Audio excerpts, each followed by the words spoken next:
सच क्या है। बिस्मिल्लाहिर्रहमानिर्रहीम। नाज़रीन इकराम अस्सलाम वालेकुम। सच क्या है विद जुनैद अंसारी।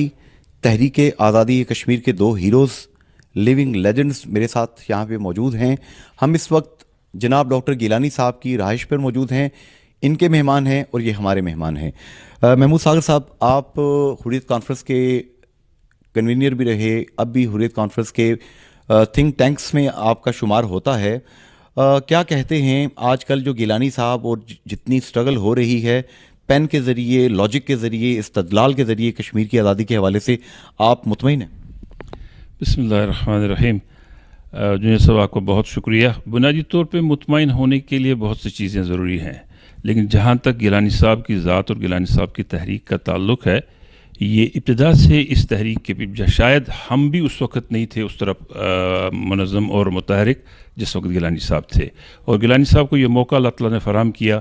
ये मकबूजा कश्मीर से इब्तिदा से निकले हुए थे, वहाँ की हालात की वजह से, वहाँ की सियासी सूरत हाल की वजह से, फिर उन्हें यहाँ पर पाकिस्तान और आज़ाद कश्मीर में आके अपने उस मिशन को आगे चलाया। और वो मिशन और वो अलम लेके इस वक्त भी, और ये वाहिद ऑर्गेनाइजेशन हमारी है जो कश्मीर के हवाले से और दुनिया के मज़लूमों के हवाले से अक़वाम मुत्तहिदा में एक रिकॉग्नाइज्ड ऑर्गेनाइजेशन है। इस लिहाज से हमें ये फ़ख्र है।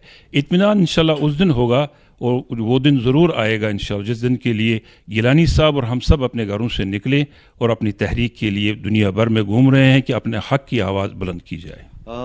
सागर साहब, अभी गिलानी साहब ने एक बात बड़े ही मलफूफ अंदाज में किसी को हर्ट किए बगैर कही कि राजा फारूक हैदर खान, उनका आजकल का बयानिया है कि कश्मीर की हुकूमत को, आज़ाद जम्मू कश्मीर की हुकूमत को आइनी कुछ तरामीम करके अपनी आज़ादी का केस दुनिया में खुद प्लीड करने की इजाज़त दी जाए।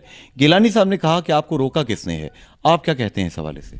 देखिए, हम भी यही कहेंगे, क्योंकि गिलानी साहब इसमें माहिर हैं, आलिम हैं, वकील हैं, इसको जानते हैं, इसके कानून दाव पेच को जानते हैं। लेकिन मैं ज़ाती तौर पर आपको बताऊँगा, सूरत हाल बिल्कुल मुख्तलिफ है उससे। ये बिल्कुल कहना बिल्कुल आसान है और वजह है कि जी फारूक हैदर साहब को रोका किसने, लेकिन हमने अमलन देखा है कि वो उनके हाथ बंधे हुए हैं। बंधे क्यों हैं, ये इसका जवाब फारूक हैदर साहब दे सकते हैं। लेकिन हकीकत यह है कि हमारी ये दीरिना ख्वाहिश है। मैंने बारहा बड़ी बड़ी नशस्तों में ये कहा कि आज़ाद कश्मीर की लीडरशिप को, आज़ाद कश्मीर की जो हुकूमत है उसको इम्पावर किया जाए कि वो ताकि मसले कश्मीर के हवाले से कुछ कर सके। नहीं तो हमने आज तक यही देखा है कि वो कुछ नहीं कर सकते हैं और न कुछ कर पा रहे हैं। वजह, जैसे गिलानी साहब ने आपको कहा है, अगर उनको वाकई कानूनी और इखलाई के तौर पर ये जवाज़ है कि वो नहीं, तो फिर उनकी नालायकी है। जी।